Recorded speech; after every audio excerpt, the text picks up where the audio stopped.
नमस्कार मंडळी, भाग्यश्री सावंत किचनमध्ये तुमचं खूप खूप स्वागत आहे. तर गावावरून ताईने निरफणस पाठवला होता. तर मस्त निरफणस आपण दोन भाग करून घेतले आहेत त्याचे, आणि त्याचं जे कवच आहे ना ते आपल्याला साईडला काढून घ्यायचं आहे. चाकूने वगैरे तुम्ही काढून घ्या, कारण ते जरा घट्ट असतं, त्याच्यामुळे ते स्लायसरने नाही निघालं तर चाकूने काढून घेऊ शकता आणि त्याचे छान तुकडे करून घ्या. हा निरफणस सहसा असा मुंबईला वगैरे तुम्हाला इझिली उपलब्ध नाही मिळणार. ॲक्च्युली हे गावावरून पाठवलेला मला ताईने.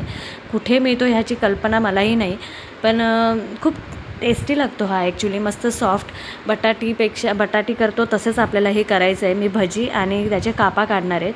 आज व्हिडिओ खास तुमच्यासाठी आहे. तर हे निरफणस एकदा करून बघा, तुम्हाला कुठे मिळाला अवेलेबल झाला तर. त्याला जास्त डिंकही नसतं. थोडंसं हाताला तेल लावून ना कापा छान काढून घ्या आणि आपल्याला आता स्वच्छ धुवून घ्यायचं आहे. आणि त्याच्यानंतर त्यामध्ये थोडंसं मीठ आणि हळद मसाला टाकून छान मॅरिनेट करून घ्या. आणि ह्या ज्या कापा आहेत त्या आपण फ्राय करून घेणार आहोत. आणि एका साईडला ज्या काढून घेतल्या आहेत ते आपण पकोडा म्हणजे भजी बनवण्यासाठी ठेवले आहेत. त्यातही आपण थोडंसं मीठ टाकून घेतले. तर आता छान पॅन ठेवलं आहे आणि पॅन गरम झालं ना की रव्यामध्ये थोडंसं मीठ आणि मसाला टाकून त्यामध्ये ते आपल्या कापा आहेत त्या छान घोळवून आपल्याला छान फ्राय करून घ्यायचं आहे. खूप युनिक रेसिपी आहे ही. याची भाजीही खूप छान लागते ॲक्च्युली. आणि भाजी पटकन सहसा मुलं खायला बघत नाही, त्यामुळे मुलं खाण्यासाठी हा पर्याय खूप छान आहे. छान थोडंसं तेल टाकलं आहे नॉनस्टिक पॅनवर आणि छान कुरकुरीत होईपर्यंत तळून घ्या, म्हणजे फ्राय करून घ्या तेलामध्ये. दोन्ही साईडने शिजलं आहे की नाही बघा. शिजायला जास्त वेळ लागत नाही, बटाटेपेक्षा पण लवकर शिजतं हे. आणि भाजलेल्या कापा एका साईडला काढून घेतल्या आणि त्यानंतर एका वाटीत बेसन काढून घेतले. थोडंसं तांदळाचं पीठ टाकायचं आहे, ओवा टाकायचं आहे, हळद, मीठ, आणि तुम्हाला हवं असेल तर थोडासा सोडा ॲड करू शकता, नाही केलात तरी चालेल.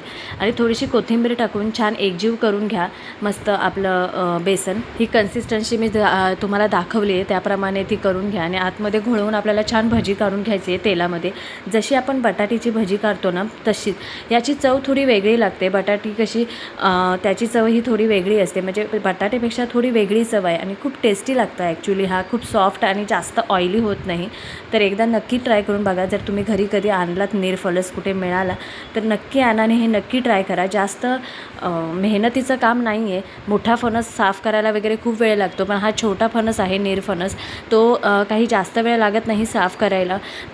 तुम्ही अशी कधी निरफणसाची भजी किंवा मग कापा ट्राय केले आहेत काय? जर केले आहेत तर मला कमेंट करून नक्की सांगा आणि कसे लागतात तेही सांगा. तर हे बघा मी आता दाखवते ती ओपन करून. किती मस्त शिजलं आहे आतमध्ये आणि खूप टेस्टी लागतं. अप्रतिम चव आहे. तर नक्की ट्राय करा.